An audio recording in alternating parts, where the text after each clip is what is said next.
Alors donc, je disais que vous avez quelques patrons de soins parentaux.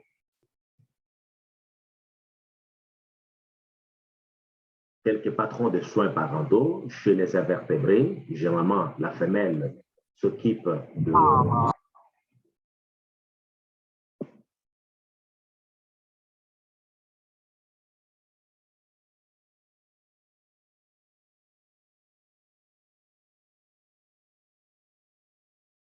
Donc, chez les vertébrés, généralement, chez les invertébrés, donc je disais que chez les invertébrés, généralement, la femelle s'occupe des soins des œufs, les cas de boussiers d'Afrique. Hein, les boussiers d'Afrique, c'est scarabée, c'est un peu comme le scarabée. C'est un coléoptère avec des élytres. Vous voyez, dans des forêts, quand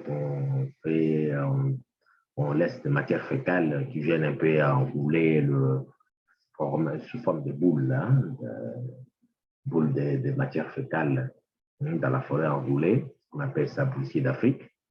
Alors, chez les poissons, il y a la construction, soit la construction des nids, des feuillères, et chez certains cyclidés, on trouve des incubateurs dicaux. C'est-à-dire que les œufs sont gardés dans la bouche jusqu'à l'éclosion.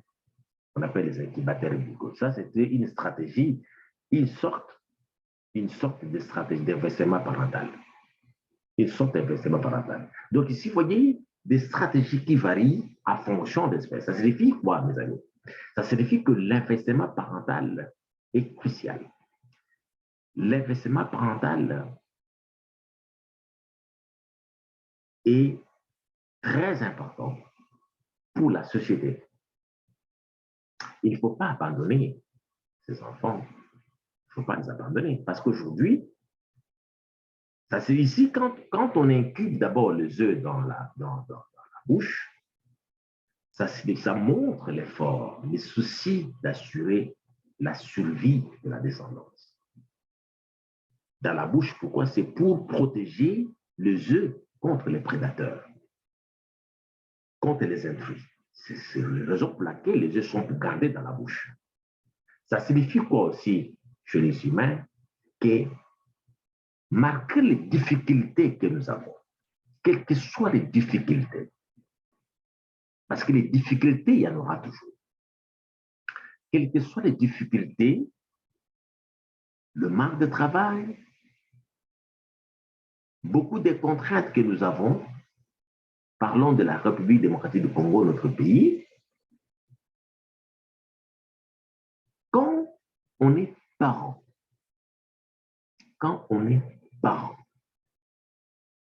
on doit tout faire pour investir pour ses enfants. On doit tout faire. On doit travailler durement. On doit travailler où? C'est comme on dit, dans les soucis d'investir, dans les soucis d'assurer la survie de sa progéniture, il n'y a pas de sot-métier, il n'y a que des sots-gens. Moi, si je ne suis pas, tel que je sois, si je n'ai pas d'argent, je peux devenir même un docker. Je peux devenir même un cordonnier. Je peux devenir un suraire. Je peux travailler, je peux faire même l'élevage, je peux faire même l'agriculture, je peux aller même... Vous savez que moi, quand j'étais encore étudiant, ça fait longtemps, en deuxième graduat, devant le Bunker, je ne sais pas si vous connaissez encore le Bunker, le centre à côté du jardin expérimental de biologie là. Dans ces jardins où les gens vont poser de l'eau. Quand j'étais étudiant, les parents n'avaient pris encore d'argent. Parfois, je faisais les champs. J'allais faire les champs de amarantes là-dedans. Je faisais ça. Et Donc, je voulais dire qu'il faut absolument investir, réfléchir. Il ne faut pas abandonner vos enfants. Ou du moins ceux qui ont des enfants, il ne faut pas les abandonner. Parce que si vous abandonnez, vous avez les enfants. C'est avec plaisir que vous avez des enfants parce que personne ne vous oblige d'avoir des enfants. Personne. C'est vous qui avez voulu. Parce que quand vous avez fait le rapport sexuel et vous avez des enfants, vous savez que la situation est difficile. Aujourd'hui, il y a des gens qui vont se marier dans les églises, mais quand vous demandez, j'ai vu ça, certains enfants que nous avons dans la famille qui vous amènent un monsieur, vous lui posez la question, mais oui, mais ton mari, ton monsieur, ton fiancé, qu'est-ce qu'il faut? Il fait quoi? Il se débrouille. La réponse, il se débrouille. Mais quand vous vous débrouillez, c'est une très bonne chose. Mais quand vous aurez des enfants, il ne faudra pas que vos enfants deviennent une charge pour les autres. Vous-même, vous devez prendre en charge votre responsabilité. Il ne faut pas que non, voilà, je me débrouille, maintenant, je n'ai pas assez de moyens.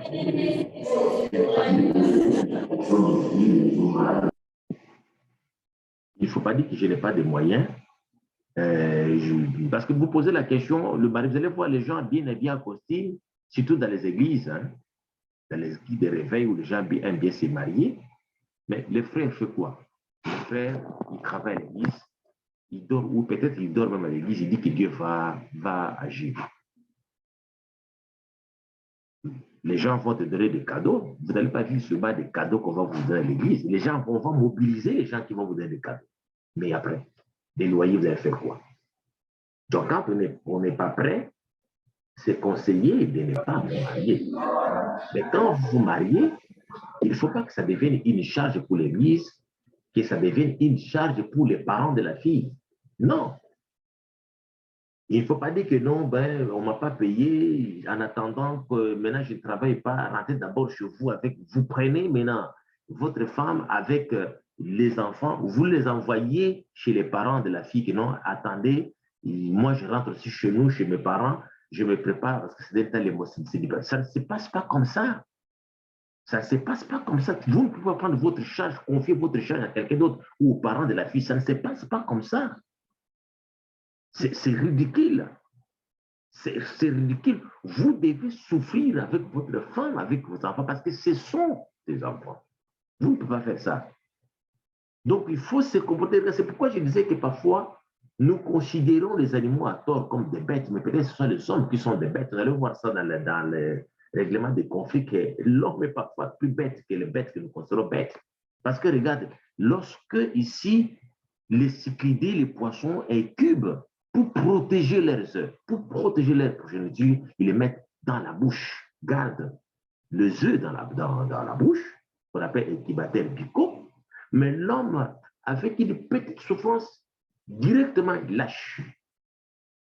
L'abandon de la famille, premier réflexe, rentrez d'abord chez vous, prends mes enfants, va rester chez tes parents, et après, je travaille d'abord, dès qu'on trouve la maison, puis on va revenir. Ça ne se passe pas comme ça. Vous devez dormir même dehors, même dans la rue. Donc, lorsque vous avez votre famille, vous devez oublier que cette famille, la femme que vous avez prise, que la femme que vous avez prise, la femme avec laquelle vous êtes marié, n'a pris des parents. Toi, tu es devenu le parent. Donc, tu dois oublier la famille de la femme.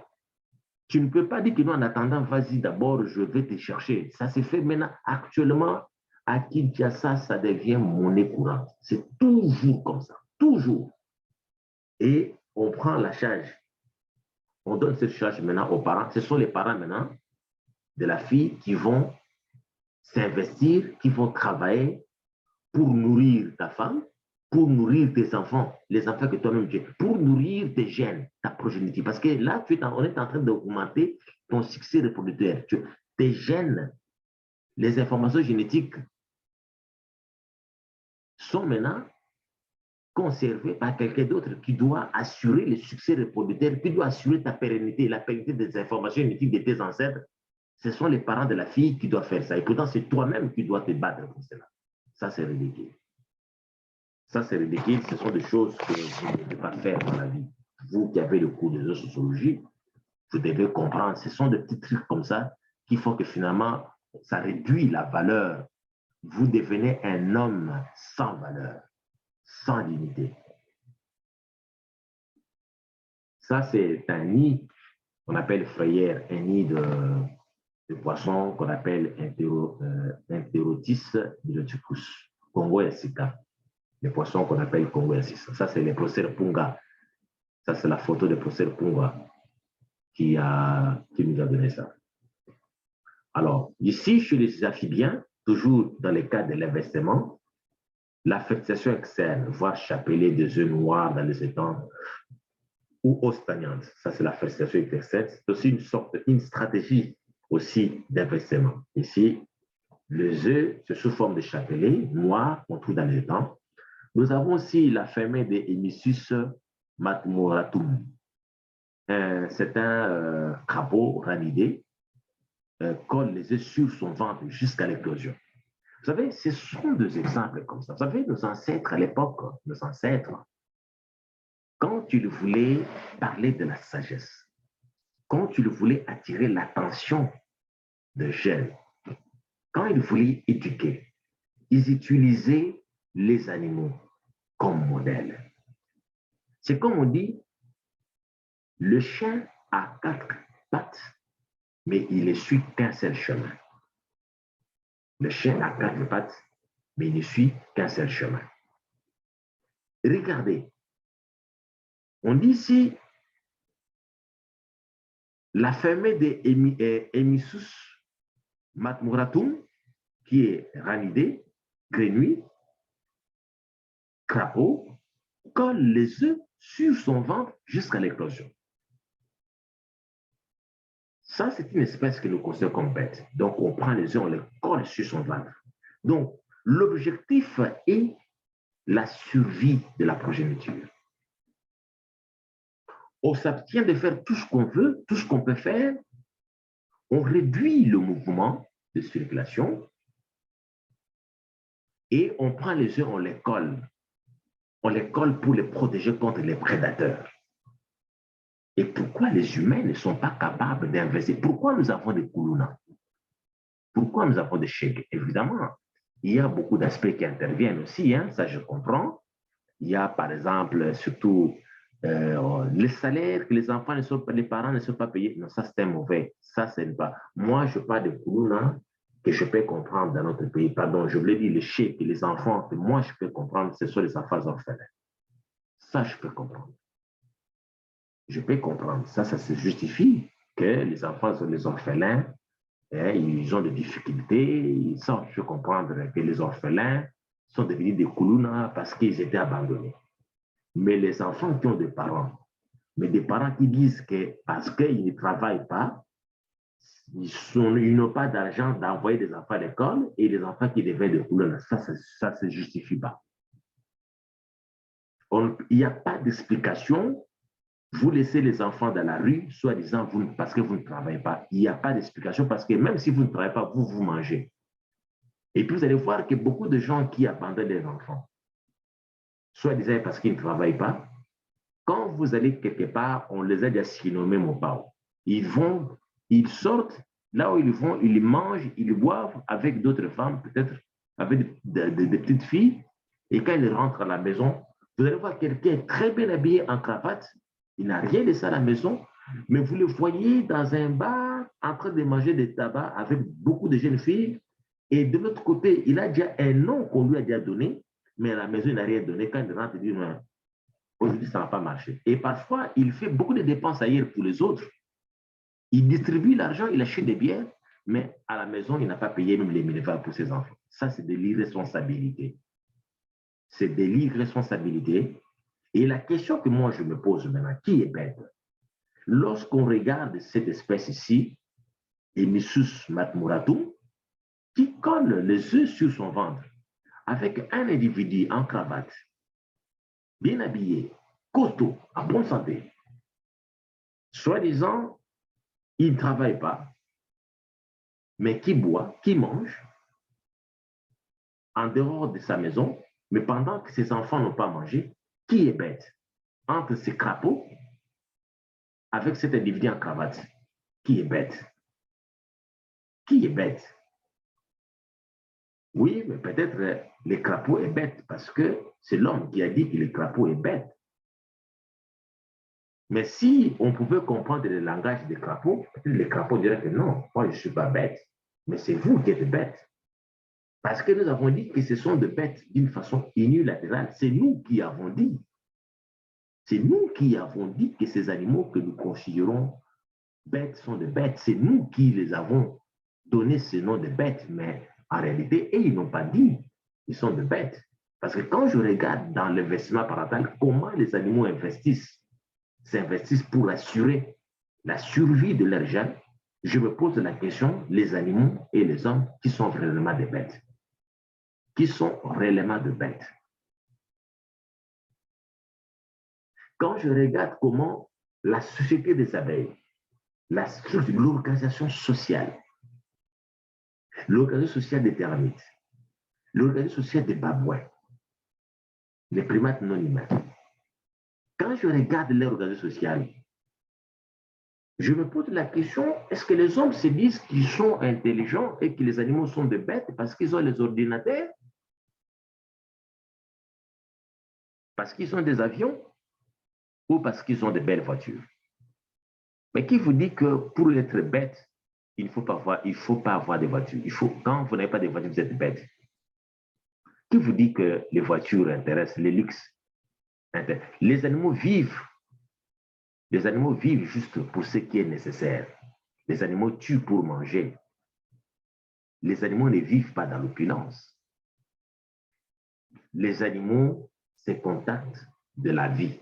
C'est-à-dire pour les animaux, et normalement c'est comme ça que l'homme devait vivre aussi, la reproduction, la croissance, le développement, l'utilisation de l'énergie et la mort. Quand l'homme veut détruire la terre, l'homme détruit la terre avec la pollution, avec tout ce qu'il fait. Il crée des virus, il fait des manipulations, il s'auto-détruit pour aller vivre sur Mars, qui est bête.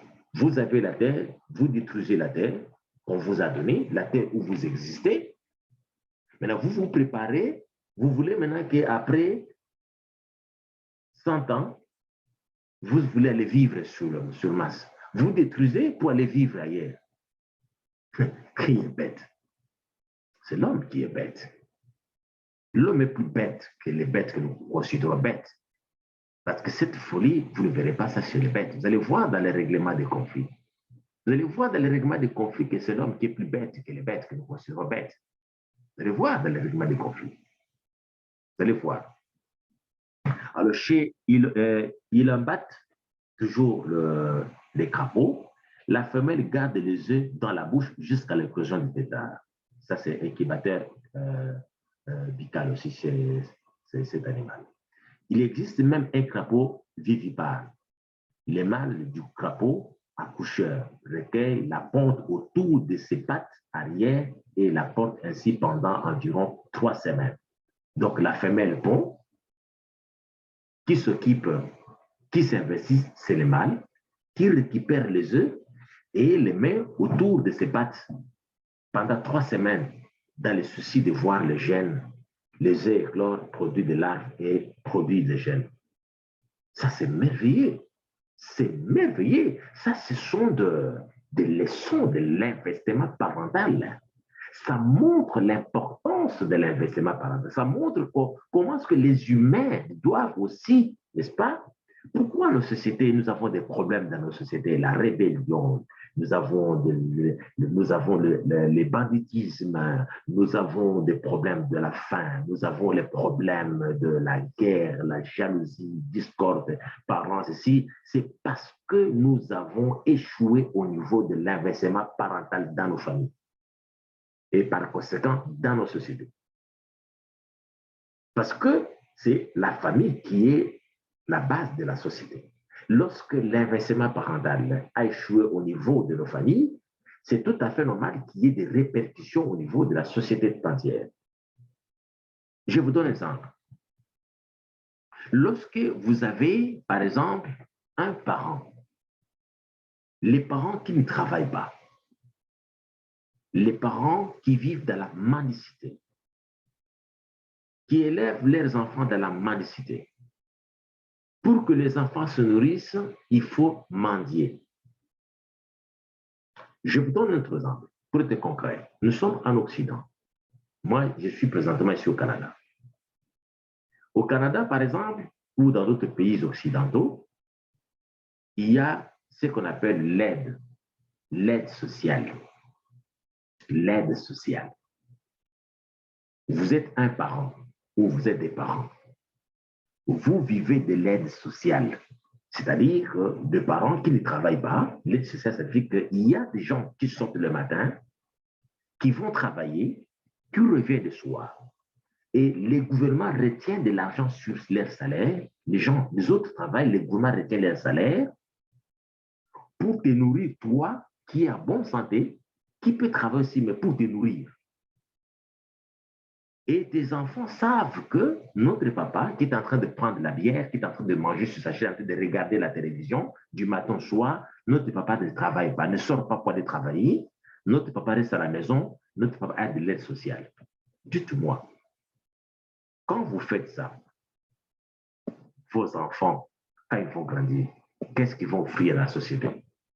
Quel exemple que vous donnez à vos enfants? Les enfants vont aussi vivre de l'aide sociale. Et si ces comportements deviennent généraux, c'est comme ça que la société n'évolue pas. C'est le cas de la RDC. C'est-à-dire qu'ici, l'investissement parental, il faut travailler durement. De la même façon que vous étudiez, il faut travailler durement pour sa famille. Il faut travailler durement pour sa famille. Il ne faut pas dire que non, bon, en attendant, par exemple, vous allez vous marier, ou ceux qui sont déjà mariés, qui ont des enfants, il ne faut jamais, si déjà dès le départ, moins de difficultés. Par exemple, il y a un mois, vous n'avez pas l'argent pour payer le loyer. Si déjà moins de difficultés, vous demandez à votre femme de rentrer d'abord dans sa famille, et toi, tu rentres aussi dans chez toi, chez tes parents, vous allez vous préparer pour réunir l'argent pour le loyer, et puis vous allez vous revenir pour faire. Si vous faites ça déjà, c'est fini pour vous. C'est déjà la paresse qu'il y a dans votre vie. C'est-à-dire qu'il faut se battre. C'est-à-dire qu'il faut se battre comme tous ces animaux que nous sommes en train de citer. Il faut se battre. Vous ne pouvez jamais, dans la vie, dans l'investissement, il n'y a pas de temps mort. Que non, le temps d'abord de repos, je vais d'abord rentrer bien.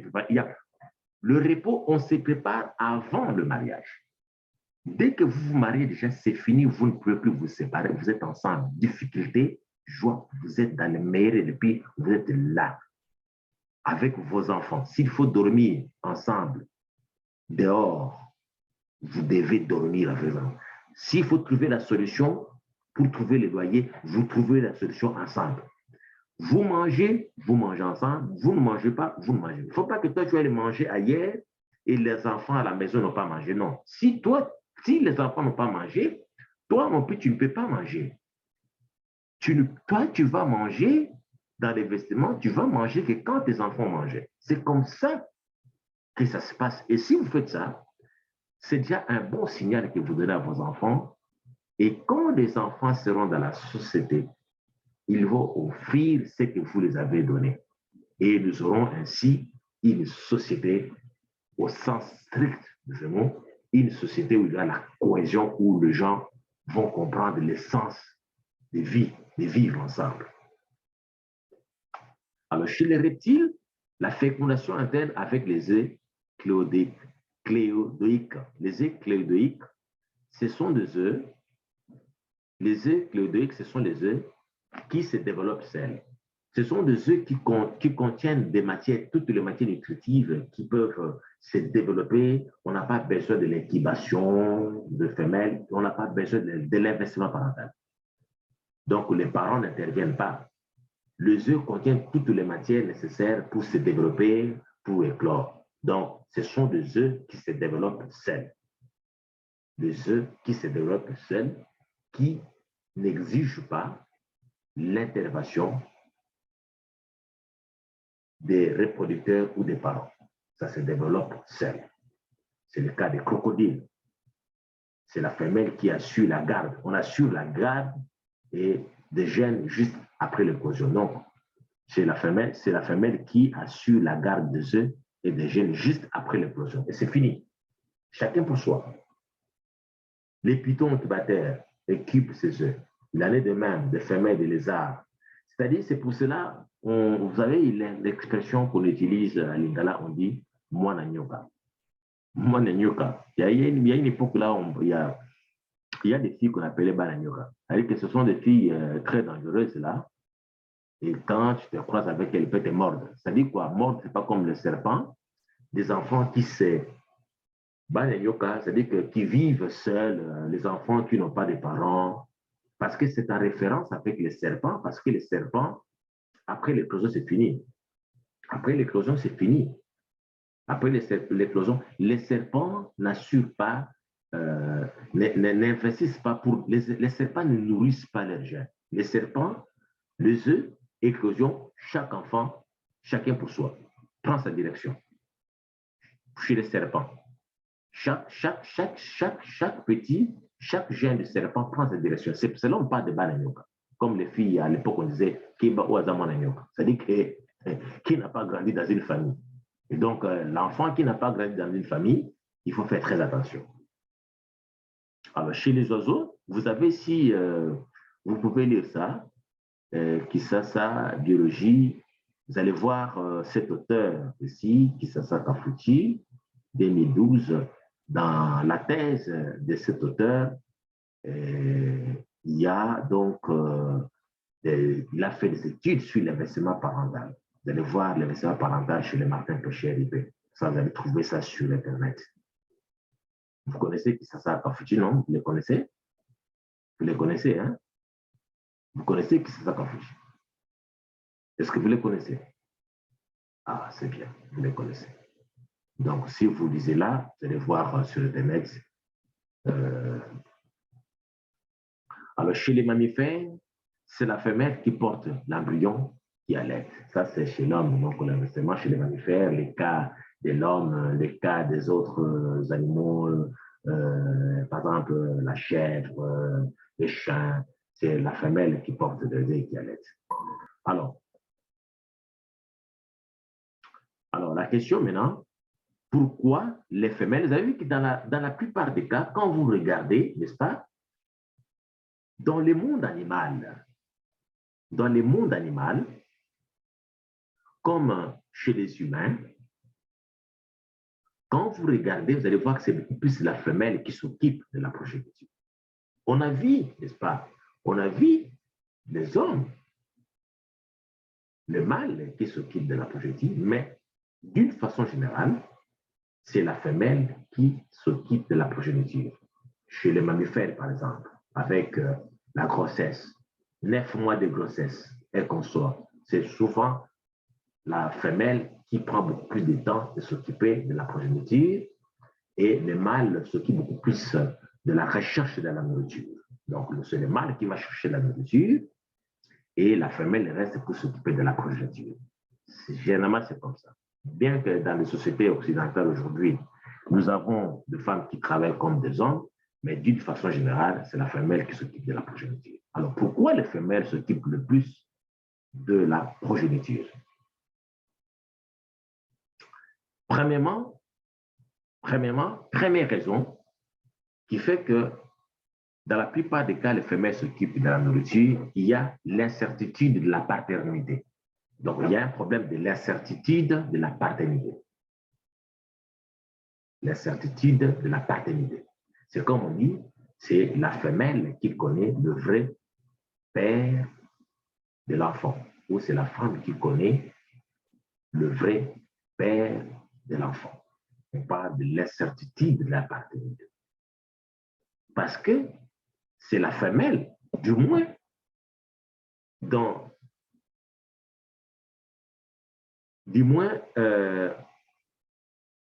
je voulais dire que du moins, la femelle sait exactement que le gène lui appartient, mais la certitude de la paternité, le mâle, c'est la femelle, celle qui connaît.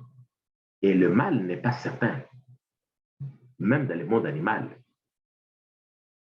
Je crois que lorsqu'on va prendre 40 minutes cette fois-ci, ça sera notre dernière plage qu'on va prendre pour finir ce chapitre. Ça sera notre dernière plage parce qu'on me dit déjà qu'on va couper.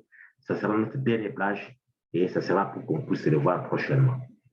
On va réfléchir, est-ce qu'on va continuer comme ça ou bien il faudra que je puisse acheter l'abonnement pour que ça ne coupe pas. Je vais voir ça pour l'autre séance. Alors donc ici, d'abord, il y a les problèmes de l'incertitude de la paternité. Alors la solution maintenant pour la femelle, il y a donc compétition chez les abeilles, chez l'espèce polyandre. Ça, c'est un exemple chez les abeilles. Pénis mini d'une brosse pour ôter 90 à 100% des spermatozoïdes.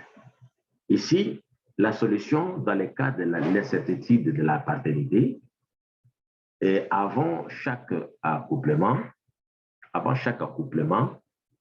nous avons, n'est-ce pas, de femelles. Les mâles, dans son pénis, le pénis est muni d'un dispositif. Dès que l'accouplement commence, ce dispositif-là, cette brosse, nettoie l'intérieur avant que le mâle puisse déposer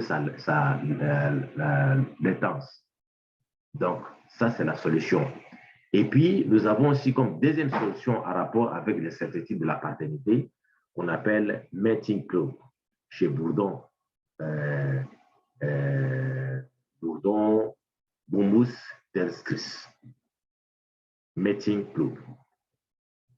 Et puis, nous avons la surveillance de la partenaire ou mate guarding chez les guêpiers en fond blanc. La surveillance de la partenaire, c'est-à-dire que si, de temps en temps, le mâle est à côté de la femelle pour la surveiller, ça c'est pour remédier, résoudre les problèmes de l'incertitude de la paternité. Deuxième raison qui fait que la femelle s'occupe le plus de la progéniture, deuxième raison, nous avons l'abandonnabilité des gamètes. Et ici, généralement, c'est souvent le mâle qui abandonne, n'est-ce pas, le gène. C'est souvent le mâle qui abandonne souvent le gène. Lorsque le mâle abandonne le gène, et par conséquent, les femelles ont tout intérêt à garder le gène. Nous avons le coût en occasion d'accouplement perdu. Le coût d'accouplement en occasion, d'accouplement perdu. C'est-à-dire qu'ici, ce sont des rencontres informelles, par exemple, de femelles qui ont de mating ou de coït occasionnel. Cela aussi fait que finalement, que la femelle se retrouve avec la laitance du mâle sans toutefois, n'est-ce pas, être un peu vu. C'est ce qu'on appelle le coût d'accouplement à l'occasion perdue. Alors, le succès reproducteur d'un mâle dépend surtout, donc le succès reproducteur d'un mâle dépend surtout du nombre de femelles qu'il peut féconder, alors que celui de la femelle est lié au nombre de petits qu'elle peut élever et non au nombre de ses partenaires sexuels. Donc, le succès reproducteur d'un mâle, pour assurer la pérennité de l'espèce, pour garantir la survie de ces gènes, de ces matériels génétiques, son succès de voir la progéniture, ces gènes d'une génération à l'autre, dépend surtout du nombre de femelles qu'il peut féconder, alors que pour la femelle est lié au nombre de petits qu'elle peut élever et non au nombre de ses partenaires sexuels. Voilà, mes amis, je crois qu'on n'a plus rien à ajouter. C'est ça qu'on avait pour la journée d'aujourd'hui. Nous avons fini notre dia. Et demain, nous allons commencer un autre chapitre. Ça sera, je crois que ça sera demain. Demain, nous allons commencer un autre chapitre. Et j'ai demandé à votre CP, votre chef de promo, je lui ai demandé de me donner une adresse courriel, mail valide pour que je puisse vous envoyer le cours. Parce que vous devez avoir le cours. Quand vous allez revoir ce cours vous-même dans votre téléphone, ça sera encore plus intéressant. En plus de ça, j'ai aussi comment on appelle ça, les vidéos que je ne peux pas envoyer par WhatsApp. Ce sont des vidéos que je dois vous envoyer par courriel. Alors, vous connaissez, vous avez dans votre plan de cours, vous avez mon adresse mail, le courriel. J'aimerais que celui qui a le courriel valide, qu'il m'écrive. Comme ça, moi, je vais envoyer les vidéos parce que c'est enregistré directement dans mon téléphone, dans mon ordinateur. Je vais vous envoyer le cours. Je vais vous envoyer aussi des vidéos pour que vous commenciez à lire. Parce que le jeudi, on doit finir le cours et nous allons voir un peu comment est-ce qu'on peut organiser. Peut-être sur base des vidéos que je vais vous envoyer, vous allez essayer un peu d'interpréter, de discuter. Ce sera me faire un rapport. Vous allez me faire un rapport et vous me faites un rapport que je vais compter et puis nous allons faire l'examen et ce sera fini. Donc, s'il n'y a pas de questions, je peux vous autoriser, vous demander, vous levez la main et poser la question. S'il n'y a pas de questions, on peut s'arrêter là pour aujourd'hui parce qu'il nous reste 3 minutes. S'il n'y a pas de questions, on s'arrête là pour aujourd'hui. S'il y a des questions, vous levez la main et je vous donne la parole. Il n'y a pas de questions. OK, d'accord. Merci. Donc, on se revoit demain. Bonne journée. Bonne journée. Merci, pareil.